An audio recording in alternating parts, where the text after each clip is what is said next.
I'm Brian Propp, and I started hockey in Saskatchewan in Canada. If anybody knows anything about Canada, Saskatchewan is one of the provinces in Midwestern Canada that is as flat as a floor, and it is very cold in the winter. So winter is 8 months out of the year. I grew up in a town of Neudorf with about 300 people.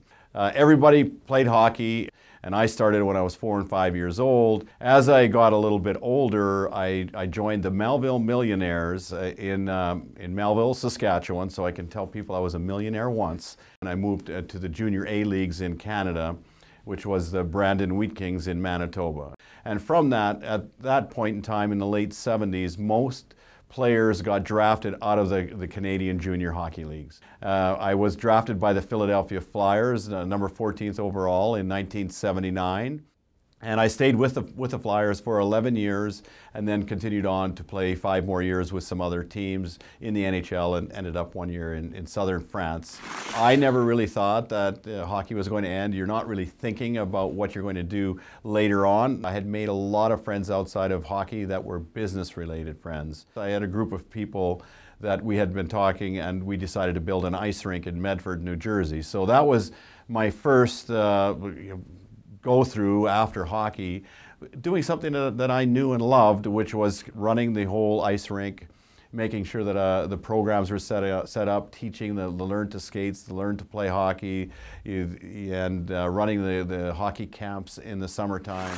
December of 1999, I made the decision and I switched from running the ice rink to becoming a radio analyst, which is very difficult with no experience, and boom, right out of the gate, okay, thrown into the fire. But I think that they thought that with the knowledge and being able to paint a picture that you'll be able to learn it and always excel at it. And athletes tend to really give back a lot. And when you do that, you end up meeting a lot of corporate people. I've always been a connector. So from that charity work, and by me getting to know a lot of different people, other opportunities come up. And I think with Wolf Commercial Real Estate, an opportunity came up where they were a younger group that came from a larger firm, and they started to build their own firm from ground up. So I'm part of their group to help build out the Pennsylvania commercial real estate side of the business. I've had to reinvent myself a number of times since I've retired. It makes a very big difference if you have goals and if you're very competitive, and I'm very competitive. That really comes in handy because you hate to lose. And there are going to be a lot of times when you're leaving a profession and starting something new, you're going to be faced with a lot of no's and a lot of rejection, and it's how you deal with it. So I would say to most people, don't be afraid of taking a risk.